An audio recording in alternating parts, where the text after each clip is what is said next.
এই হচ্ছে কৃষ্ণ, ভগবানের রূপ। ভগবানের ধ্যান করার সময় অনেক সময় আমাদের মাথার মধ্যে একটা চিন্তা আসে।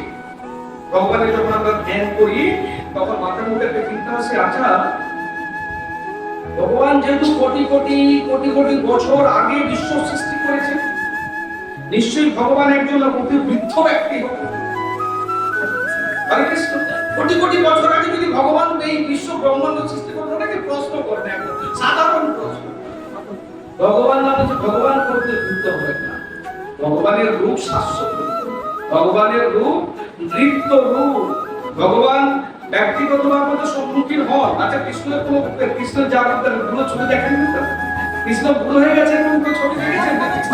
বাল্যকালের ছবিটা দেখেছেন, গোপালের ছবিটা দেখেছেন, বুড়োর ছবি কি দেখেছেন? নেই না। হ্যাঁ, ভগবানের রূপ হয়েছে। কৃষ্ণ কি খাই বুড়া কখন হয়? এরকম প্রশ্ন শুনি আমি, পরে আবার উত্তর দিতে হয়। আগে মাঝে মাঝে এমন প্রশ্ন করে আমার জানা থাকে না, আমার বাড়িতে গিয়ে পড়তে হবে কি রে বাবা, কোথায় এর উত্তর পাবো। বাড়িতে গিয়ে বলে কৃষ্ণ বুড়ো হয় না কেন? চিন্তা করি, কৃষ্ণের রূপ হচ্ছে শাশ্বত রূপ। ব্যক্তিগতভাবে আমাদের সম্মুখীন হন কৃষ্ণ, যাতে আমরা তাকে দেখতে পাই। কৃষ্ণ ব্যক্তিগতভাবে আমাদের সম্মুখীন হন, যাতে আমরা তাকে দেখতে পারি। এটা হচ্ছে ভগবানের কৃপা। কৃষ্ণ আসে, কৃষ্ণ সবকিছু বোঝাবার জন্য আসে। চতুর্থ অধ্যায়ের সপ্তম শ্লোক একদম মুখস্থ। যে কোনো পাড়ার অনুষ্ঠান হলে, কোথাও যদি কারো ঘরে কিছু ধর্মীয় কোনো অনুষ্ঠান হয়, যে কার্ড ছাপা হয়, সেই কার্ডে এই শ্লোকটা থাকবে। কৃষ্ণের এই শ্লোকটা থাকবে। কি শ্লোক? যদা যদা হি ধর্মস্য গ্লানির্ভবতি ভারতঃ অভ্যুত্থানম অধর্মস্য তদাত্মানম সৃজম্যহম। এই শ্লোকটা থাকে না? কৃষ্ণ বলছেন যে যদা যদা হি ধর্মস্য গ্লানির্ভবতি ভারতঃ অভ্যুত্থানম ধর্মস্য তদাত্মানম সৃজম্যহম। হে ভারত, যখনই ধর্মের গ্লানি হয়,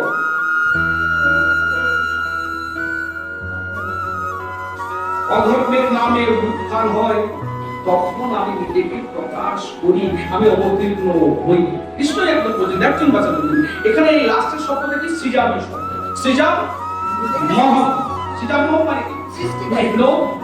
ওটাই আমি জানতে চাইছিলাম, অনেকে এটাই ভেবে নেন। এখানে যে সৃজাম মহ কথাটি ব্যবহার হয়েছে, গীতাটা এই জন্য খুব ভালো করে বলতে হবে। সৃজাম মহ কথাটা সৃষ্টির অর্থে ব্যবহৃত হয়নি এখানে, অন্তত এই শ্লোকটাতে। এই শ্লোকটাতে সৃজামোহন বাকি যেটা বললেন, সৃষ্টির অর্থে সৃজামোহন ব্যবহার হয়নি। গীতার আগের শ্লোকগুলো পড়তে দেখুন। এই চতুর্থ অধ্যায়ের আগের যে শ্লোকগুলো, যারা গীতা পাঠ করেন, প্রথম অধ্যায় ভগবান একটা কথাও বলেননি, দ্বিতীয় অধ্যায় 2 নম্বর শ্লোক থেকে ভগবান কথা বলা শুরু করেছেন, তার আগে তো একটাও শ্লোক বলেননি। তাহলে এইখানে বলছে যে ভগবানের রূপ হচ্ছে নিত্য, ভগবানের রূপ হচ্ছে শাশ্বত রূপ, শাশ্বত রূপ বিরাজমান। ভগবানের রূপ, ভগবানের দেহের কখনো সৃষ্টি নেই, তার বিনাশ নেই। সুতরাং সৃজামি শব্দে ভগবান তার নিজের রূপকে প্রকাশ করেছেন। এখানে সৃজামি দ্বারে ভগবান তার নিজের রূপকে প্রকাশ করেছেন। ভগবান ব্যক্তিগতভাবে আসেন, এই জড়জগতে আসেন। কৃষ্ণকে আমরা দেখতে পাই না কেন? তো ব্যাখ্যা দিলাম, আমি এখনই বললাম। গীতার উপদেশ দান করেন, ভগবত সব উপদেশ দান করেন, অনেক ভক্তকেও রেখে যান। কি করেন না, সাধারণ মানুষকে গীতা ভাগবতের জ্ঞান প্রদান করেন। কিন্তু আমরা এত জেদি, আমরা এত অহংকারী, আমরা এত দাম্ভিক, আমরা এত নাস্তিক। ভগবান অনেকে আছে, একটা তো বলছিলাম যে প্রভু আপনি ধুতি পরে কিন্তু কবে থেকে হয়ে ঘরে কৃষ্ণ হয়ে গেল। হ্যাঁ, আমি ঘরে কৃষ্ণ না, আমি ধুতিও পরে, আমি প্যান্টও পরে, আমি শুধু জানার চেষ্টা করি অ্যাকচুয়ালি হু ইজ গড, ভগবানকে। আর আপনারা আসেন, ভগবান কি কি বস্তু ভালো করে না জানলে, যে যা কিছু বোঝাবেন আপনারা বুঝে যাবেন সেটা।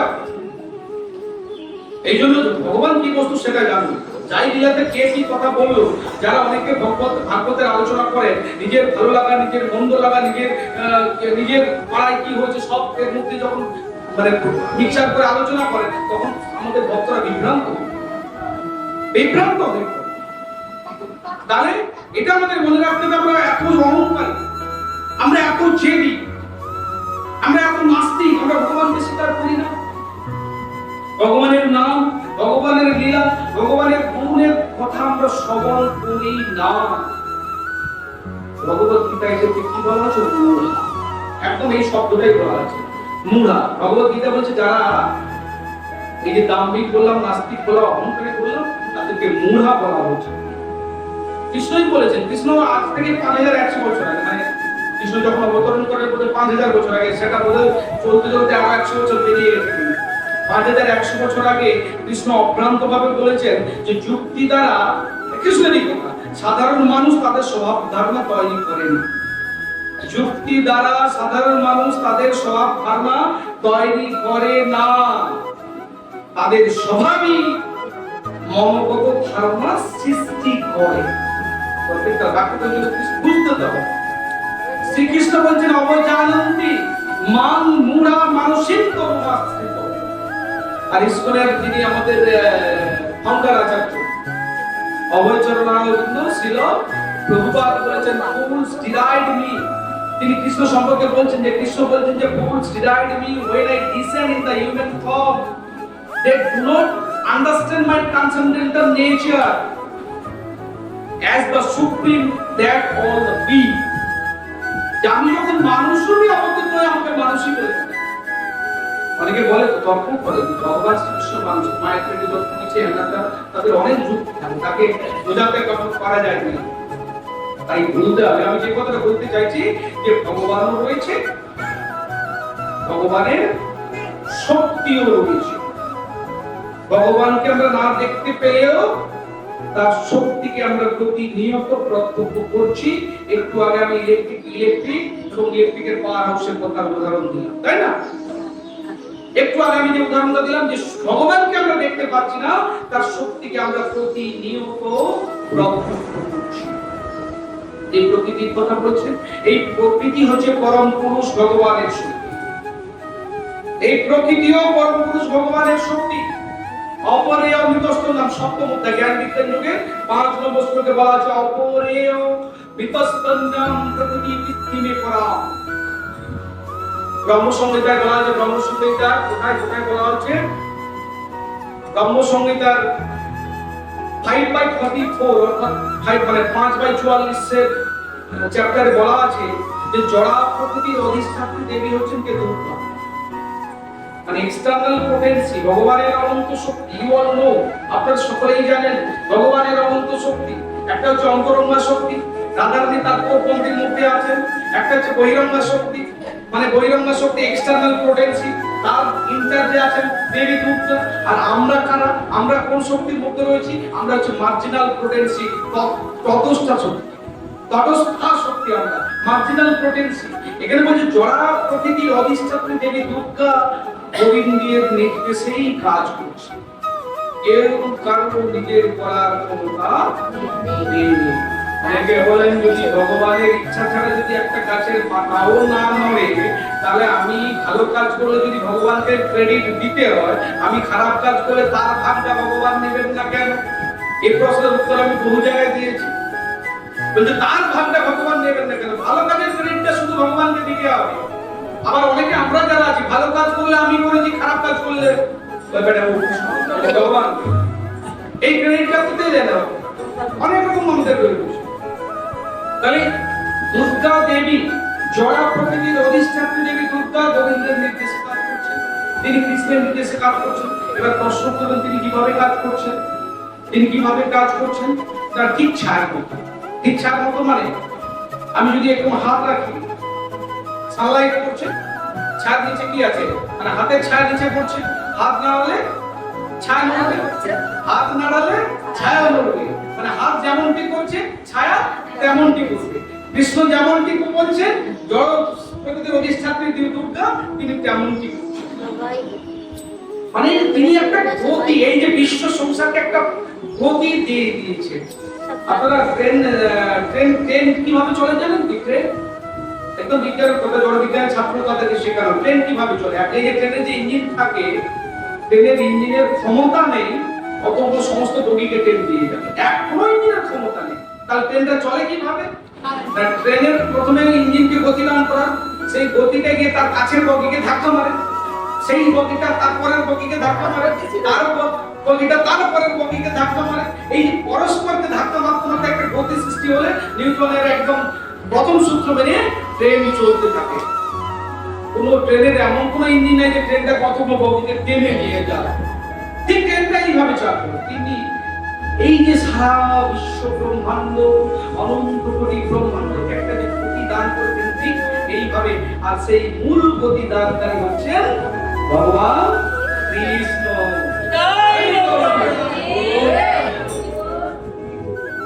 মানে বোঝা যাচ্ছে তো?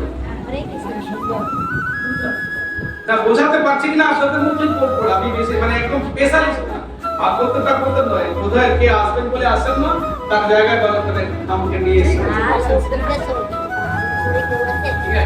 এটি হচ্ছে পৃথিবীর সকল শাস্ত্রের তত্ত্ব। এতক্ষণ ধরে আমি যে আলোচনাটা করলাম, এটি হচ্ছে পৃথিবীর সকল শাস্ত্রের তথ্য।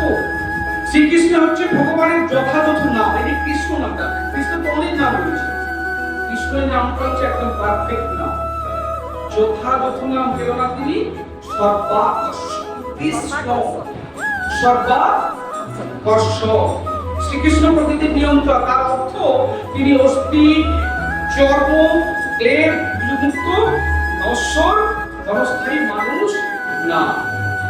তিনি কে? তাহলে এই যে সুবিশাল এত বড় বিশ্ব ব্রহ্মাণ্ড দেখছেন, নিখিল বিশ্ব ব্রহ্মাণ্ড দেখছেন, চারিদিকে বুদ্ধিমত্তার এত ছাপ রয়েছে, এত সুনিয়ন্ত্রিত ভাবে গ্রহগুলো ঘুরপাক খাচ্ছে, অনন্ত কোটি ব্রহ্মাণ্ডের অনন্ত কোটি গ্রহ নক্ষত্র রয়েছে, সেগুলোকে একদম সঠিক বিজ্ঞান মেনে ঘুরছে।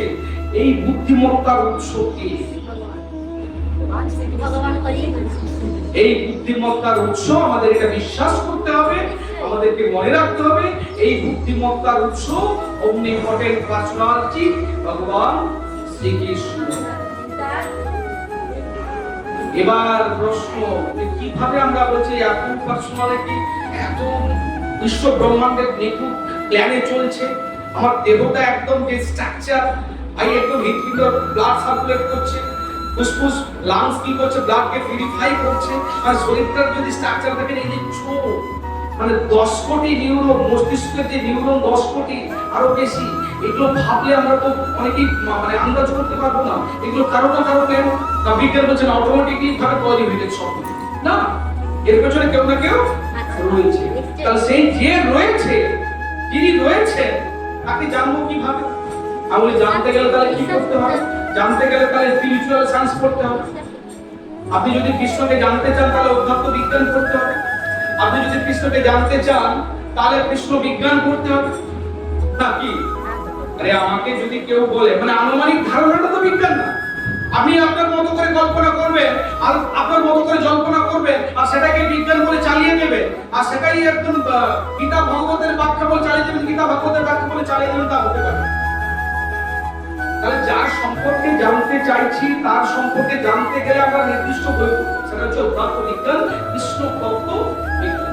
কেউ যদি বলে আমি পৃথিবীর ম্যাগনেটিক ফিল্ড, যে চুম্বক ডাক্তারের উত্তর দিকে খেঁচে না, হ্যাঁ, সাউথ পোল, উত্তর পোল আর নর্থ পোল, নর্থ পোল আর সাউথ পোল, তার পৃথিবীর ম্যাগনেটিক ফিল্ড সম্পর্কে জানতে চাইলে মাস্টার সাহেব বলবে আপনি তুমি ফিজিক্স পড়ো। আমি যদি বলি আমি মহাকাশ সম্পর্কে জানবো, তাহলে বলে তুমি মহাকাশ বিজ্ঞান পড়ো, স্পেস সায়েন্স পড়ো, তাই না? ঠিক তেমনি তাই তো হয়। আমি যেটা জানতে চাই, আমি যদি বলি না হিউম্যান অ্যানাটমি জানো, তাহলে মেডিকেল সায়েন্স, জীবন বিজ্ঞান পড়ো, মেডিকেল সায়েন্সের বই পড়ো। আর আমি যদি এই যে সুপ্রিম ইন্টেলিজেন্স, পরম বুদ্ধিমত্তা, সুপার পার্সোনালিটি, তাকে যদি জানতে চাই, স্বাভাবিকভাবে তার কথা যে বিজ্ঞানে যে যেখানে বিশ্লেষিত হয়েছে, যেখানে ব্যাখ্যা দেওয়া হচ্ছে, সেই বইটা পড়তে হবে। আপনি যদি উল্টাপাল্টা বই পড়েন হবে কি করে? আর সুপার পাওয়ার তার কৃষ্ণের তত্ত্ব বিজ্ঞান পড়তে হবে।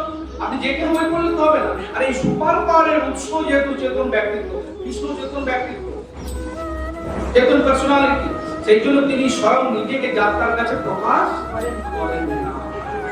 শ্রদ্ধাবান লভতে জ্ঞানম তৎপরসং যতেন্দ্রিয়, এটা চতুর্থ অধ্যায় 39 নম্বর শ্লোক মনে করছি।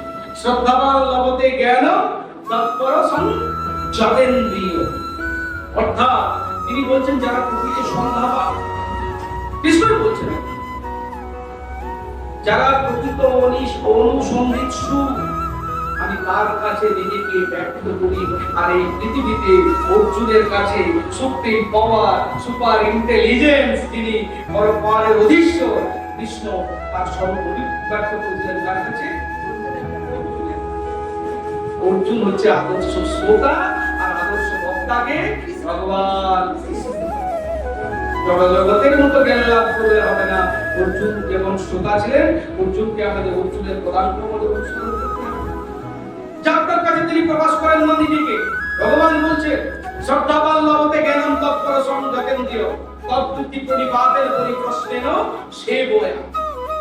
বলছেন সেবা দ্বারা, প্রণামের দ্বারা, শ্রদ্ধা দ্বারা জ্ঞান লাভ করা।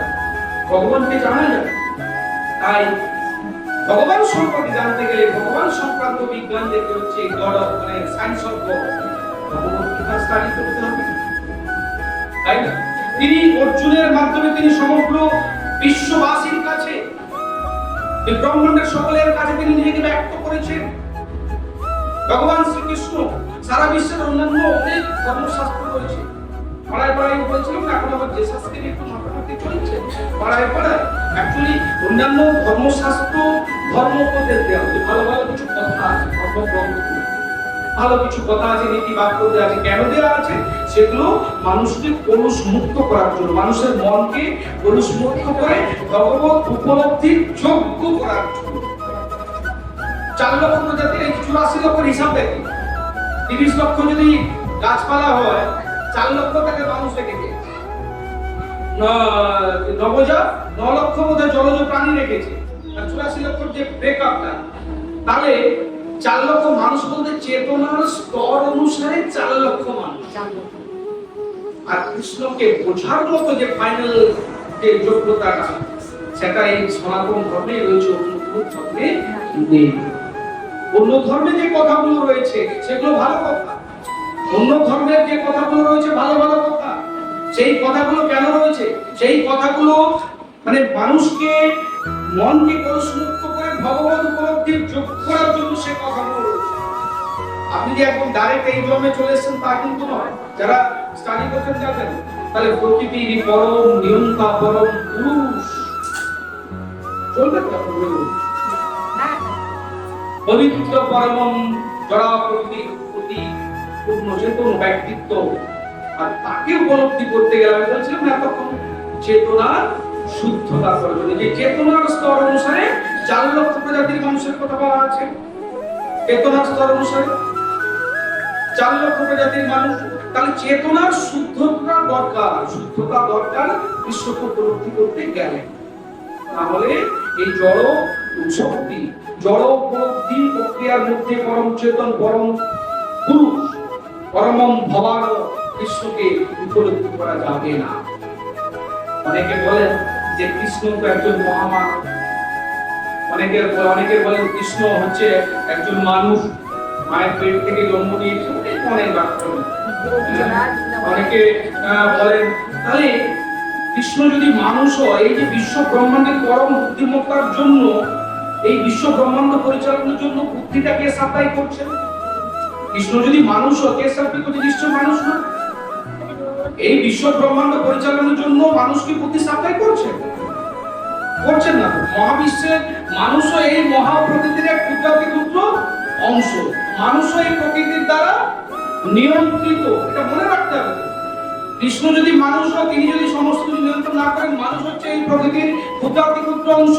তার প্রমাণটা এই তথ্য আমি দেখলাম, কিছুদিন আগে দেখলাম। একটা ঘূর্ণিঝড় এলো, রেমা, একটা সুনামি এসছে, 50টা মানুষ মারা গেল। একটা ঘূর্ণিঝড় এসছে, হাজার হাজার মানুষ নিজের ঘর ছেড়ে স্থান শিবিরে আশ্রয় নিচ্ছে। মানুষ যদি, কৃষ্ণ যদি মানুষ হয়, আমরা যদি মানুষের মানে হই, তাহলে আমাদের যদি বুদ্ধি দিয়ে সমস্ত কিছু হবে, তাহলে প্রকৃতিকে আমরা নিয়ন্ত্রণ করতে পারছি না। মানুষ হচ্ছে প্রকৃতির ক্ষুদ্রাতি ক্ষুদ্র অংশ। মানুষ যে কত অসহায়, কিছুদিন আগে রেমাল কেন, তার আগে অনেক ঘূর্ণিঝড়, আয়লা, লায়লা, টায়লা, বুলবুল, তিতলি, সব মেয়েদের নামে, সব ঘূর্ণিঝড় যা ঘূর্ণিঝড় সব মেয়েদের নামে, সব ঘূর্ণিঝড় গুলো মেয়েদের নাম। কেন বলুন তো? মেয়েরা বিধ্বংসী ঘূর্ণিঝড়ের মতো? না না, একদম না। এটা আমি বললাম একটু মজা করে, একদম না। তাহলে ঘূর্ণিঝড় প্রমাণ করে দিচ্ছে মানুষ কতটা তুচ্ছাতি, তুচ্ছ, ক্ষুদ্র অংশ, তার বুদ্ধি কত। আর এই যে প্রকৃতির কথা বলছেন, বিজ্ঞানীরাই প্রমাণ করেছেন যে প্রকৃতি এই যে দেখে সৃষ্টি কারো না কারো দ্বারা নিয়ন্ত্রিত হচ্ছে, কারো না কারো দ্বারা পরিচালিত হচ্ছে। কেউ না কেউ এই প্রকৃতিকে নিয়ন্ত্রণ করছেন, এটা বিজ্ঞানীরা মেনে নিয়েছে। এটা ভালো। যত ফেমাস সায়েন্টিস্ট, যত চিন্তাবিদ রয়েছে, ম্যাক্সিমাম চিন্তাবিদরা স্বীকার করে নিয়েছেন প্রকৃতি কারো না কারো দ্বারা পরিচালিত হচ্ছে, প্রকৃতি কারো না কারো দ্বারা পরিচালিত হচ্ছে। তাই কৃষ্ণ ব্যর্থহীন ভাষায় বলেছেন মায়া নবম অধ্যায় 10 নম্বর শ্লোকে বলেছেন মায়া দক্ষেন প্রকৃতি সুয়তে সচরাচর। কৃষ্ণ বলেছেন, কৃষ্ণের কথা একদম আটাবাটি কথা বলছেন, একদম তিনি আবার একদম কনফিডেন্স দিয়ে বলেছেন যে আমি প্রকৃতির নিয়ন্তা। কৃষ্ণ বলেছেন মায়া দক্ষেন প্রকৃতি সুয়তে সচরাচর, আমি প্রকৃতির নিয়ন্তা। এই মহাবিশ্বের যা কিছু গরিয়ান, এই মহাবিশ্বের যা কিছু মহিয়ান, যা কিছু অস্তিত্ব, তার সমস্ত শক্তি হচ্ছে আমি। আমার শক্তির একাংশে এই বিশ্ব ব্রহ্মাণ্ড স্থিত, একাংশেন স্থিত জগৎ। পড়বেন গীতাটা একটু, আমি বলছি ভাগবতের 18,000 কত পড়ার দরকার নেই, মাত্র 700 শ্লোক মাঝে মাঝে পড়তে পারি। 700 শ্লোক যদি পড়ার না সময় পান, দ্বিতীয় অধ্যায়টা একটু, দ্বিতীয় অধ্যায় যদি তাও পড়ার 77টা শ্লোক অর্থপূর্ণ করতে পারবো না, দরকার নেই। আপনি অষ্টাদশ অধ্যায় একটা শ্লোক পড়ুন, সব অধ্যায় করে কার্য মামেকং সত্যম। যদি বলছেন প্রভু ওটা তো 2 লাইনের অনেকগুলো শব্দ রয়েছে, ওটাও পড়ার আমার সময় নেই প্রভু, আর সকল কাছে পাইতে সময় প্রভু তোমার ডাকি পারে সময় নাই। বলছে প্রভু ওই শব্দটা, অতগুলো শব্দ মনে রাখার মতো আমার স্মৃতিশক্তি নেই। তাহলে বলছে কৃষ্ণ বলেন তাহলে তুমি 3টে শব্দ বলো, মামেকং শরণং। এটা আমার শরণাগত, তোমার শব্দ আমি দেখি। তখন ওখানে ভগবান অনেক কিছু চয়েস দেয়। আরে আপনি শাড়ি কিনতে গেলে দোকানে 10টা শাড়ি যখন বের করতেন, বলতেন দোকানদার যখন বলে ম্যাডাম আপনার ঠিক এই শাড়িটা প্রচুর মানে মানাবে, বলছে আর ওটা প্যাক করুন। মানে নিজে যখন চয়েস করতে বলছে 10টা 20টা শাড়ি দিয়ে দিচ্ছে, চয়েস করতে পারছেন না। তখনই দোকানদার বলছে, দোকানদারকে ছেলে শাড়ি বিক্রি করছে, বলছে ম্যাডাম আপনাকে এই শাড়িটা একদম ফ্যান্টাস্টিক লাগবে, বলে ওটা দরকার। হ্যাঁ একদম ভগবান বলছে যা চলো আমি তোমাকে অনেক কিছু পথ দেখালাম, অনেক কিছু বললাম, জ্বর হলে এই ওষুধটা খাও, ঠান্ডা লাগলে এই ওষুধটা খাও, মাথা যন্ত্রণা হলে এই ওষুধটা খাও। তোমার যদি এই অসুখ হয়েছে, তুই বলছো না প্রভু আমি কিটা খাবো, একদম সেটাই বলতেন, কি হয়েছে আমি তাও বলতে পারছি না। বলছে মামেকং শরণং, 3টে শব্দ বললাম, আমার শরণাগত বেড়া আমি তোমাকে। তিনি বলছেন প্রভু জগতের যা কিছু করিয়া, জগতের যা কিছু মহিয়া, সমস্ত শক্তি আমার শক্তি, সমস্ত জগৎ একাংশেন স্থিত জগৎ। আর মহাজগতের ব্যাপ্তি বোঝাতে তিনি সুন্দর একটা কথা বললেন যে বায়ু যেমন সর্বদা আকাশে অবস্থান করে, এই নিখিল সৃষ্টি, নিখিল বিশ্ব ব্রহ্মাণ্ড আমার মধ্যে অবস্থান। Everything is created by me. এই জগতের যা কিছু সৃষ্টি, যা কিছু রয়েছে, এভরিথিং সমস্ত কিছু আমার দ্বারা সৃষ্টি, আমি সৃষ্টি করেছি। বিজ্ঞান বললেন তুমি সৃষ্টি করেছো, অনেকে বিতর্ক চলে এসেছে। বলছে বিজ্ঞানীরা এক বলছে একটা ডিবেটে হচ্ছিল, ডিবেটে দেখছিলাম টিভিতে হচ্ছিল, যে বিশ্ব ব্রহ্মাণ্ড যে কি কে রয়েছে তার 20টি পদার্থ, একটু সায়েন্সের দিকে যাই, যে 20টি পদার্থ ফান্ডামেন্টাল কনস্ট্যান্ট, যে 20টি পদার্থের মান কখনো পরিবর্তন হয় না, সেটাকে বলছে ফান্ডামেন্টাল কনস্ট্যান্ট। 20টি মৌল পদার্থ রয়েছে, সেই মৌল পদার্থের জন্য এই বিশ্ব ব্রহ্মাণ্ড টিকে আছে। ভগবান শ্রীকৃষ্ণের এর কোনো ভূমিকা নেই, এর কোনো ফাংশন নেই। কৃষ্ণ বলছে নো, তুমি যে 20টা ফান্ডামেন্টাল কনস্ট্যান্টের কথা বলছো, তুমি যে 20টা মৌল ধ্রুবকের কথা বলছো, আমি তার নীতি নির্ধারক। আমি তুমি যে 20টা মৌলের কথা বলছো সেটা আমি তৈরি করছি, আমি তার নীতি নির্ধারক। কৃষ্ণ বলছে আপনারা জেনেটিক টেকনোলজির কথা বলেন, বংশগতির কথা বলেন, কেউ মারা গেলে ডিএনএ টেস্ট এখন চলছে, হ্যাঁ, একজন সাংসদ খুন হয়ে গেল, ডিএনএ টেস্ট করতে হবে। ডিএনএ টেস্ট করলে দেহ তো পচে গলে গেছে, ডিএনএ টেস্ট করে বোঝা। ডিএনএ টেস্ট, হ্যাঁ, জেনেটিক টেকনোলজি। কারো কি অ্যাসিড বেড়ে গেলে ইউরিক অ্যাসিড, পায়ে ব্যথা হয়েছে কেন বলে ইউরিক অ্যাসিড একবার দেখতে হবে। নিউক্লিক অ্যাসিড, আমাদের শরীরে অনেক রকম অ্যাসিড রয়েছে। জেনেটিক টেকনোলজির কথা বলি, বংশগতির কথা বলি। আরে বাপের চুল সব বেরিয়ে যাচ্ছে তো ব্যাটারও চুল বেরিয়ে যাচ্ছে, বলে ওটা বংশগতির ব্যাপার। বাপের সুগার রয়েছে, বাপের সুগার রয়েছে না, তোর সুগারটা হচ্ছে বংশগতি, মানে বংশ পরম্পরার সুগারটা, বুঝলি? হ্যাঁ, অনেকে বলে না এটা বংশগতির জন্য। কৃষ্ণ বলছেন এই জেনেটিক টেকনোলজির প্রবর্তক আমি। যত দেহ দেখছো, 84 লক্ষ দেহের কথা বলছো, মনুষ্য শরীরের কথা বলছো, হাতির শরীরের কথা বলছো, বাঘের শরীরের কথা বলছো, 84 লক্ষ দেহের কথা বলছো, 84 লক্ষের দেহের ডিজাইন করেছি আমি। আমি হচ্ছে জেনেটিক টেকনোলজির প্রবর্তক। তাই বলছে আপনি শুধু গলা ফাটিয়ে বললেন, কৃষ্ণ কোথায় বলেছে কথাটা? 14 নম্বর অধ্যায় 69 বিভাগ যোগের 4 নম্বর শ্লোকে বলেছেন সর্বজনেষু কুন্তেয় মূর্তয় সম্ভবন্তিয়া তাসাম ব্রহ্ম মহৎ যোনি অহম বিদগ্ধ গীতা। কৃষ্ণ বলছেন যে জেনেটিক টেকনোলজি প্রবর্তক আমি। কোটি কোটি অগণিত জীব সত্তা, যে তপস্যা শক্তি, মার্জিনাল পোটেন্সি, সেই স্পিরিটের কথা বলছি, আত্মার কথা বলছি, সবই নীতি নির্ধারণ করছে আমি। আমি ভগবান কৃষ্ণ। কৃষ্ণ বলছেন ভগবান কৃষ্ণ মমাই মাংস জীবলোকে জীবভূত সনাতন। আর অনেকে বলেন আচ্ছা প্রভু জড়জগতে নিয়ন্ত্রণ করছেন কে? ব্রহ্মা বিষ্ণু মহেশ্বরের কথা বলে বলছে শিব তো কিছুটা কন্ট্রোল করছে, ব্রহ্মা রয়েছে, বিষ্ণু রয়েছে, সেটা তাদের কাজ কি? বলছে ঠিকই বলেছেন, তারা কেউ নিজস্ব সত্তা নয়, তারাও ভগবানের অংশ, ভগবানের আজ্ঞাবাহক প্রশাসক, অ্যাডমিনিস্ট্রেটর। তারা কেউ স্বাধীন না, স্বাধীনভাবে কেউ কিছু পরিচালিত করছে না। সমস্ত দেবদেবী ভগবান না, সমস্ত দেবদেবী হচ্ছে ভগবানের আজ্ঞাবাহক প্রশাসক। রাজ্যের একজন চিফ মিনিস্টার রয়েছে, চিফ মিনিস্টারের আন্ডারে অনেক মন্ত্রী সহ রয়েছে। অন্যান্য মন্ত্রী যা কাজ করছেন মাঝে মাঝে চিফ মিনিস্টারকে জিজ্ঞেস করতেন, চিফ মিনিস্টারের পারমিশন নিতে, মন্ত্রী তাই নিতে হয় না, তার আন্ডারে তো সমস্ত দপ্তর রয়েছে, যত সব দায়িত্ব বন্টন রয়েছে, দেবদেবী রয়েছে। ভাবছেন যে আপনি মানে কি বলে যায়, শিবের পূজা করে কৃষ্ণের কাছে পৌঁছে যাবেন না, আপনি দুর্গার পূজা করে কৃষ্ণের কাছে পৌঁছে যাবেন না। আপনি বলছেন কালী পুজো করছেন, কালী পুজোতে একটু গেলে চলে, একটু মাল খেতে হবে, একটু মাংস খেতে হবে, চল কালী পূজা করে দিই। কালী পূজা করলে আপনার উদ্দেশ্য সাধিত হবে, আপনি জড় পুজো দেবেন না। কালী, শিব, ব্রহ্মা, কার্তিক, গণেশ যাই বলুন না কেন, ভগবানের আজ্ঞাবাহক প্রশাসক। কেউ কিছু করতে পারবে না। এই বিশ্বের যা কিছু দেখছেন সমস্ত সম্পদ, সমস্ত সম্পদ হচ্ছে গোবিন্দর সম্পদ। আমি সংসার চালাই, আমি তোকে মানুষ করছি, তুই পড়াশোনা করছিস, আমি করছি, আরে উহারি। হসপিটালে ভর্তি হতে গেলে যদি 4 লক্ষ টাকা বিল চলে আসে, তখন বলে আমি তো এই বিল দিতে পারবো না।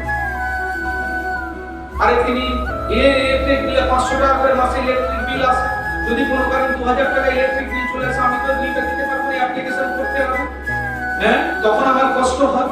তাহলে এই যে বিশ্ব ব্রহ্মাণ্ডের এত ইলেকট্রিক, এই যে পুরো বিশ্ব ব্রহ্মাণ্ডের তিনি ইলেকট্রিক সাপ্লাই দিচ্ছে, এই যে যদি ধরে নেন যে দিনের বেলা যে সূর্যালোকটা দিচ্ছে, তার যদি ইলেকট্রিক বিলটা দিতে হতো, আমার আপনার ক্ষমতা রয়েছে। ভারতবর্ষের যিনি প্রাইম মিনিস্টার, তারও ক্ষমতা নেই। যিনি প্রাইম মিনিস্টার রয়েছেন, প্রধানমন্ত্রী রয়েছেন, তার ক্ষমতা আছে বিল মেটানো। আর তুমি বলছো আমি সংসার চালাচ্ছি, আমি তোকে দেখাশোনা করছি। ভগবান বলছেন নবম অধ্যায়ের 10 নম্বর শ্লোকে বলছেন, 18 নম্বর শ্লোকে বলছেন হেতু নামেন কুন্তেয় জগত বিপরিবর্তিতে প্রভব প্রলয়ং গত্থানং নিধানং বিজব্যয়। ভগবান তার নিজের সম্পর্ক বলছেন। নবম অধ্যায় পড়বেন, ভালো লাগবে। সপ্তম অধ্যায় পড়বেন, বাড়িতে একটু দেখবেন। ভগবান বলছেন আমি জগতের উদ্ভব। ভগবান সম্পর্কে জেনে নেন। ভগবান বলছেন আমি জগতের উদ্ভব, আমি প্রলয়ের কারণ, আমি সকলের গতি, আমি সকলের কর্তা, আমি প্রভু, আমি সাক্ষী, আমি নিবাস, আমি স্মরণ, আমি শহীদ। ভগবান বলছে আমি উৎপত্তি, আমি উৎপত্তি, আমি নাশ, আমি স্থিতি, আমি আশ্রয়, আমি অক্ষয় বীজ। নবম অধ্যায় 10 এবং 18 দুটো শ্লোক করে দেবেন এই কথাগুলো দিয়ে। এই দুটো দেখুন। সপ্তম অধ্যায় বলেছে রসহ অহম অহম অপসু গন্ধিয় প্রভাবস্মি শশী সূর্যয় প্রভব সর্ব বেদেষু শব্দকে পৌরসম দৃশু। হে কুন্তেয়, অর্জুনকে বলেছে হে কুন্তেয়, আমি জলের রস, জলের কথা বলে আমি জলের রস। সূর্য রশ্মি দেখছো, আমি সূর্যের রশ্মি। তুমি চন্দ্রের প্রভা দেখছো, আমি চন্দ্রের প্রভা। তুমি বেদের কথা বলছো, আমি সর্ব বেদের প্রণব। তুমি আকাশের কথা বলছো, আমি আকাশের শব্দ। তুমি মানুষের পৌরুষের কথা বলছো, আমি মানুষের পৌরুষ। আমি almighty, everything is created by me. সমস্ত কিছু হচ্ছে আমার দ্বারা সৃষ্টি। এই কৃষ্ণকে যারা জানে না, কৃষ্ণ সম্পর্কে জানুন। আমি বলছি কৃষ্ণ সম্পর্কে জানতে পারে। যারা কৃষ্ণ সম্পর্কে জানে না, যারা কৃষ্ণ সম্পর্কে ভুল ব্যাখ্যা করে, তারা হচ্ছে মায়াগ্রস্ত। ভগবান কি বললেন না, কৃষ্ণ সম্বন্ধে অবগত হওয়াটাই হচ্ছে মুক্তি। বলে না, মুক্তি কোথায় পাবো? মুক্তি মুক্তি ওরে মুক্তি কোথায় আছে? মুক্তি কিভাবে হবে আমার? এখানে ভগবান বলছে তুমি আমার সম্পর্কে আগে ভালো করে জানো। আমাকে জানাটাই হচ্ছে তোমার মুক্তি, আর আমার সম্পর্কে অজ্ঞতাই হচ্ছে বন্ধন। আমি আমার সম্পর্কে যে জানি না সে বন্ধনগ্রস্ত। এবার ভগবান শুধু কি ডায়লগ করেছেন? অনেকে বলেন আরে আপনি তো বহু ডায়লগ করেছেন, ভগবান শুধু ডায়লগই দিয়ে গেছেন গীতাতে। না, ভগবান যা বলেছেন করে দেখিয়েছেন। हिंदी वाला बोलता है भगवान क्या किया है, बोली उन्होंने जो कहा वो करके दिखाया। भगवान যা বলেছে আর মানে what did মানে he did what he said। ভগবান যা বলেছে, শুধু ভগবান ডায়লগ মারতে না, ভগবান করে দেখিয়ে দিয়েছে। ভগবান করে দেখিয়ে দিয়েছে। গীতা যারা বলছে, যারা জানেন কিছু সম্পর্কে করে দেখিয়ে দিয়েছে। তার প্রমাণটা কি? একটা প্রমাণের কথা বলবো, আপনারা আলোচনা করুন। ভগবানের ডায়লগ শুনলাম। ভগবান বলছেন আমি everything is created by me. আমি চন্দ্রের সূর্য প্রভা, আমি চন্দ্রের রশ্মি, সূর্যের রশ্মি, আমি মানুষের পৌর, আমি সর্ব বেদের প্রণব। সব কিছু তিনি হন। তিনি কি করেছেন ভগবান? তার প্রমাণ একদম ছোটবেলা থেকে শুরু করে।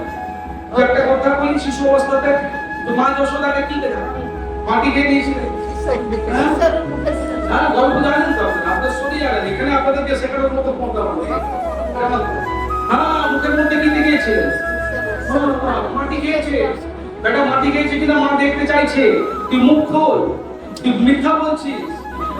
যখন শিশু অবস্থাতে মুখের মধ্যে মহাবিশ্ব দেখিয়েছিলেন, ভাগবতের 10ম স্কন্ধের 8 নম্বর অধ্যায় রয়েছে এই চ্যাপ্টারটা রয়েছে।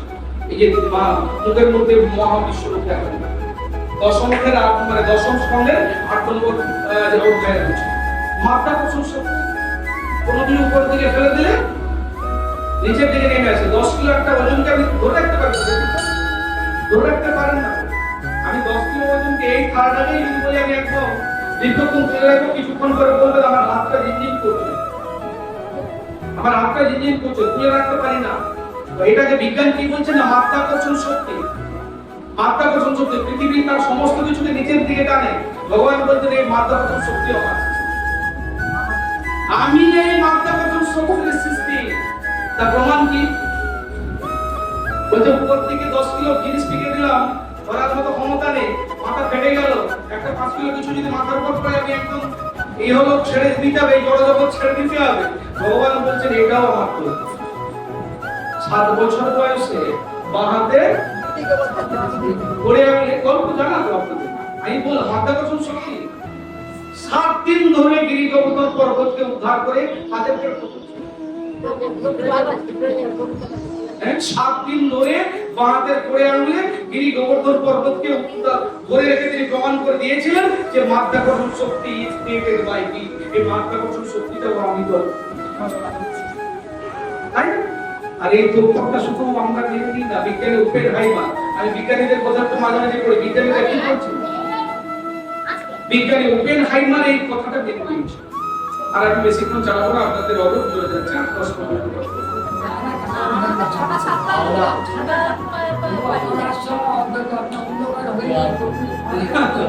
ঠিক আছে, হ্যাঁ। তাহলে বিজ্ঞানী ওপেনহাইমার বিজ্ঞানী বলছেন যে এই মাধ্যাকর্ষণ শক্তি ভগবান শ্রীকৃষ্ণ যে পাহাড়কে তুলে তুলেছেন, এই তথ্যটা নিয়ে আপনি কি বলেন? ওপেনহাইমার বিশ্ববিখ্যাত বিজ্ঞানী, যারা বলতেন বিজ্ঞানী, তারা বলছেন না এটা ঠিক হতে পারে, মেবি। নিউটন তো পরে আপনি আবিষ্কার করেছেন, এটা প্রকৃতির মধ্যে ছিল। জয়দ্রথ পদে মহাভারতের কথা শুনেছেন? জয়দ্রথ পদ, হ্যাঁ জয়দ্রথ পদ শুনেছেন? জয়দ্রথকে কে বধ করছিল? মহাভারতে জয়দ্রথ পদকে কে করছিল? আনসার নেই, ভগবত শুনলে তার আনসার দিতে হবে, ভগবান সম্পর্কে জানতে হবে। জয়দ্রথ পদ কে করছিলেন? কে করছিলেন জয়দ্রথ পদ? বলতে হবে, এখানকার অডিয়েন্স তো বলতেই পারবে না। ভগবান শ্রীকৃষ্ণ জয়দ্রথ অর্জুন বধ করছিলেন। জয়দ্রথ বধের সময় সূর্যালোককে আচ্ছাদিত করে দিয়েছিল। কে করছিল? কৃষ্ণ করেছিল। কেন করেছিল? কুরুক্ষেত্র যুদ্ধ চলছে, চক্রব্যূহ যুদ্ধ। তার প্রেক্ষাপটটা কি ছিল? চক্রব্যূহ যুদ্ধ করতে যাবে কে? অর্জুনকে নিয়ে চলে গেছে। ওই যে পলিটিক্স বাদ বলে না, কৃষ্ণ হচ্ছে পলিটিক্স করেছে, অর্জুনকে নিয়ে গেছে। চক্রব্যূহ যুদ্ধ করতে কে একমাত্র পারত? অর্জুন। তাকে নিয়ে চলে গেছে। কে করবে? মায়ের পেটে থাকার সময়, মায়ের পেটে থাকার সময় বলছে, জেঠুকে বলছে, ভীমকে জেঠু বলছে, বলে দেখো আমি করতে পারি, মানে চক্রব্যূহের মধ্যে আমি প্রবেশ করতে পারি, আমি তো বেরোতে পারবো না। বলছে ভাই তুই একবার শুধু ঢুকে যা, তোকে বের করে দেওয়ার দায়িত্ব আমার। ভীম, যার গায়ে সহস্র অস্ত্র বলে, তথ্যগুলো জানো, তুই শুধু একবার ঢুকে যা, তোকে কিভাবে বের করতো সেটা আমি আছি। কিন্তু চক্রব্যূহের মধ্যে যখন অভিমন্যু বধ করছে, তার গেটের প্রহরী কে ছিল? জয়দ্রথ। জয়দ্রথ ছিল। যে জয়দ্রথ হাজারটা, মানে যে ভীম হাজারটা জয়দ্রথকে পরাস্ত করতে পারে, সেই একদিনের জন্য জয়দ্রথের কাছে ভীম পরাজিত হয়েছিল। সে প্রবেশ করতে পারেনি চক্রব্যূহের মধ্যে। ভীম ওই দিন জয়দ্রথের কাছে পরাজিত হয়েছিল। তার অনেক ঘটনা রয়েছে। যখন পাণ্ডবরা বনবাসে ছিল, দ্রৌপদীকে নিয়ে যাওয়ার চেষ্টা করছিল, সে ঘটনা রয়েছে। শিবের ধ্যান করে একদিনের জন্য বলছে আমি ভীমকে হত্যা করতে চাই। জয়দ্রথ বলছিল যে বল দেয় না, বলে তাহলে কি তুমি একদিনের জন্য ভীমকে পরাস্ত করতে পারবে? আর সেই একদিনটা দেখুন ভগবানের খেলা, সেই একদিনটা ওই দিনই জয়দ্রথের কাছে ভীম পরাজিত হয়েছিল। অভিমন্যুকে তিনি উদ্ধার করতে পারেন। অভিমন্যু বধ হয়ে গেলেন। ফিরে এলেন অর্জুন। পুত্র স্নেহে হাহাকার, কান্নায় ভেঙে পড়লেন। চারিদিকে একটা হাহাকার শব্দ। অর্জুন প্রতিজ্ঞা করে বসলেন, আগামীকাল সূর্যাস্তের মধ্যে যদি আমি জয়দ্রথকে বধ করতে না পারি, অগ্নিকুণ্ডে আমি ঝাঁপ দিয়ে নিজের প্রাণ বিসর্জন দেব। সূর্যাস্তের মধ্যে। পরের দিন সকাল থেকে জয়দ্রথকে খোঁজা স্টার্ট। এখন আমি আমার মতো করে বলছি, হ্যাঁ খোঁজা স্টার্ট। দুর্যোধন জয়দ্রথকে প্রাসাদের এমন এক কোণায় লুকিয়ে রেখেছে, অর্জুনকেও এই দিগন্ত তোলপাড় করে ফেলেছে, কোথাও জয়দ্রথ। সকাল থেকে দুপুর গড়িয়ে বিকাল হতে যায়, তখন জয়দ্রথকে পাওয়া যায়। সূর্য ডুবলেই তো অগ্নিকুণ্ডে ঝাঁপ দেবেন অর্জুন। কি করা যায়? এখানেও বলে ওই যে কুন্তি দেবীর প্রার্থনা, আমি যে ভাগবতের যে কুন্তি দেবীর প্রার্থনা এবং পরীক্ষিতের প্রাণ রক্ষা, যে চারটা প্রথম স্কন্ধের 8 নম্বর শ্লোকে দেশ রক্ষা দিয়ে শুরু করে, কুন্তি দেবী এটা জানতেন। যা কিছু পাওয়ার, পাণ্ডবদের যা কিছু গৌরব, পাণ্ডবদের যা কিছু বীরত্ব, সবকিছু কিন্তু কৃষ্ণ আছে বলে এদের এত কৃষ্ণ আছে বলে এদের এত পাওয়ার, এদের এত ক্ষমতা। তিনি কি করলেন? সূর্যকে আচ্ছাদিত করে অন্ধকার নামিয়ে অগ্নিকুণ্ড জেলে দেওয়া হয়েছে। অগ্নিকুণ্ডকে বলছে অর্জুন, অর্জুন জয়দ্রথ তো পাওয়া যায়, সন্ধ্যা হয়েছে। জয়দ্রথ বলছে সন্ধ্যা হয়ে যাবে, আর মাঝখানে থাকে। বেরিয়ে এসে জয়দ্রথ অর্জুন অগ্নিকুণ্ডের চারদিকে ঘুরছে। বলছে অর্জুন তুমি যখন অগ্নিকুণ্ডে ঝাঁপ দেবে, তোমার সাথে তোমার কানকে পাঠিয়ে ধরতে নিয়ে যাও। ওটা চালাবার কোনো ক্ষমতা আর কারো নেই। অর্জুন ওই কাছে বিশেষজ্ঞ। লক্ষণ সহজে তরবারি চালাবার জন্য বিশেষজ্ঞ ছিল। ভীম কিসের কিছু গদা, হ্যাঁ, আর যুধিষ্ঠির তরবারি। তরবারি এটা আছে সাধারণত ক্লাস 5 এর ইংলিশ বইতে কিছু ক্লাস 5 এর চ্যাপ্টার যারা পড়ে না ওখানে পড়া আছে। সেগুলো যদি তোমার গান্ডিতে দিয়ে দাও, তোমার তীর দিয়ে দাও, তোমার ওই তীর চালাবার কোনো ক্ষমতা কারণ যখন তীর নিয়ে ঘুরতে গেছে সারাপরে পুরো চক্র চলে বলছে এখন অন্ধকার হয়নি অর্জুন, ওই দেখো জয়দ্রথ ওকে বল। তাহলে তার পেছনে কে শক্তিদান করলো? এই কৃষ্ণ। তাহলে মহাভারতের এতক্ষণ ধরে জয়দ্রথ বধের সময় সূর্যালোককে আচ্ছাদিত করেছিলেন কে? সেই কৃষ্ণ। তাহলে সূর্যকে কন্ট্রোল করতে পারেন তিনি। তৎকালীন মহাভারতের যুগে তৎকালীন যত রাজন্যবর্গ ছিল, আসরিক রাজন্যবর্গ বলা ভুল, অসুর সম্পন্ন আসরিক রাজন্যবর্গ যারা ছিল প্রত্যেক হত্যা করছিল। অর্জুনকে বিশ্বরূপ দেখিয়েছিলেন, অর্জুনকে কুরুক্ষেত্রের রণাঙ্গনে কি দেখিয়েছিলেন? বিশ্বরূপ দর্শন।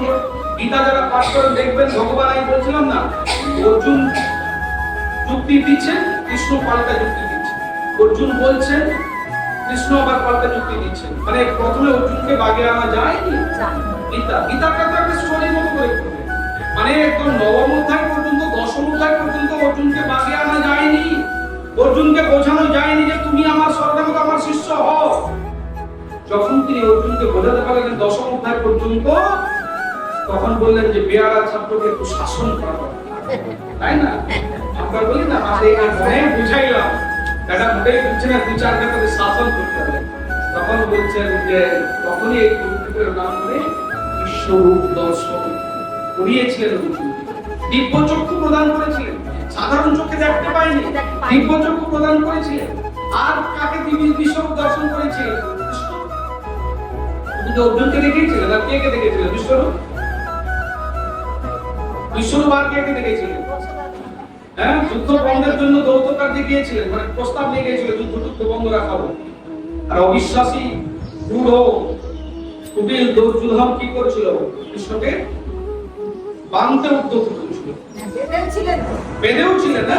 Krishna shows his Biswarup when Duryodhan tried to capture Krishna. কৃষ্ণকে যখন বাঁধতে যায় তখন তিনি তার বিশ্বরূপ দেখিয়েছিলেন। সেখানে যত রাজন্যবর্গ ছিল তার ডেসক্রিপশনটা খুব বলতে ভালো লাগছিল। সবাই চোখ বন্ধ করে আছে, মানে তারা বিশ্বরূপের যে থেকে যে আগুন ছিটাচ্ছে, মানে spark of the from his body থেকে যে আগুন বের হচ্ছে সেটা তারা সহ্য করতে পারছে না, চোখ বন্ধ করে রয়েছে। চোখ খোলা রেখেছিল শুধুমাত্র কে? বিশ্ব। তিনিও বিশ্ব দেখছিলেন, বিশ্ব ও বিদু মানে আদার ঋষি কিছু ছিল, তারা কিন্তু এই বিশ্বরূপটা দেখেছিল। তাদেরকে কিন্তু ডিভাইন আইস দেওয়া হচ্ছিল, বিশ্বরূপ মানে দিব্য চক্ষু। তাদেরকে দিব্য চক্ষু দেখা হচ্ছিল, কারণ ভগবান কৃষ্ণের এই যে বিশ্বরূপ এটা দেখার মতো এই সাধারণ চোখে দেখতে পারবে না। মানে তাদের চোখ ওই যে অগ্নির যে সাপ মানে যে স্পার্কলিং হচ্ছে, আগুন ছিটকে ছিটকে পড়ছে, ওটা সহ্য করার মতো কোনো ব্যাপার নেই। আর কলিযুগে আর কৃষ্ণ যে ভগবান মানে কৃষ্ণ যা বলেছিলেন, কলিযুগে শ্রী চৈতন্য মহাপ্রভুতে তিনি অবতীর্ণ হবেন, এটা ভাগবতের ভবিষ্যৎবাণী ছিল। কলিযুগে যে শ্রী চৈতন্য মহাপ্রভু আসবেন, তিনি যে ভগবান, এটা কিন্তু ভবিষ্যৎবাণী ছিল। সারা বিশ্বে চৈতন্য মহাপ্রভু এই পৃথিবীতে আসবেন, সারা বিশ্বে কৃষ্ণ ভাবনাম মন্দির প্রচার করবেন। এই শাস্ত্রীয় তত্ত্বের সত্যতা প্রমাণ করে হেমা দুটি সুপরিচিত তরল